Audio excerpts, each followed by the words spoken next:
Yeah, yeah, Godman li sou krak la, men refleksyonè, top a mwen aprive. Oh my God. Ok. Tout bagay get an pa yo, pa presse, pa dekouraje. Fè konfians nan la vie, paske tan pa ou aprive. Tout bagay get an pa yo, pa presse, pa dekouraje. Fè konfians nan la vie, paske tan pa ou aprive. Hey, mwen leve chak matin ak l'espoir nan ke même le bagay yo pa fasil.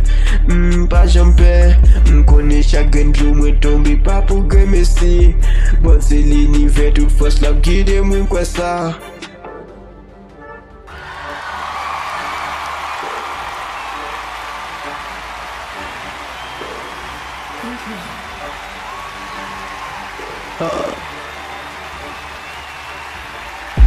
Ma plante se mos ma pale ak tèt mwen. Afirmasyon chak jou se limye mwen kembe. Pa kompare tèt mwen chak mwen gen wout pa yo. Tout sa merite map jouni leta li rive.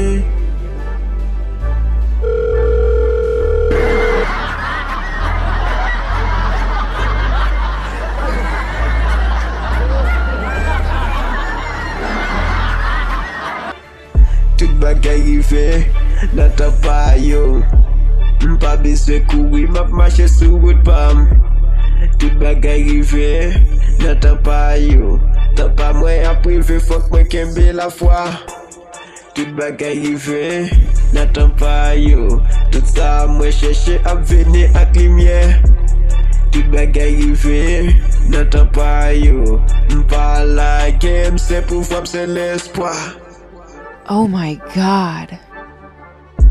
M'sonje tout doule, tout nan la nwit san dormi. Mais chak fwa m'tombe, se fos mwen vin jwen. Pase si sou chimeyan, ma pran kembe tet. Paske chak obstak, se l'ekol ki louvri jem. Map sonje parol gramoun. Petit pa presse, man go mi tombe pou tet li. Kounye yam kompran, chak rev gen sezon yo. Chak rev gen sezon yo. Yeah, matan pa mwen ak pase sak l'amou. Yeah, ok. M'sonje tout doule, tout nan la nwit san dormi. Men chak fwa m'tombe, se fos mwen vin jwen. Pase si sou chimeyan, ma pran kembe tet. Paske chak obstak, se l'ekol ki louvri jem. Map sonje parol gamoun. Petit pa presse, man go mi tombe pou tet li. Kounye yam kompran, chak rev gen sezon yo. Map tan pa mwen ak pasyans ak l'amou. Yeah, Godman li sou krak la, men refleksyonè. Tan pa mwen aprive. Yeah.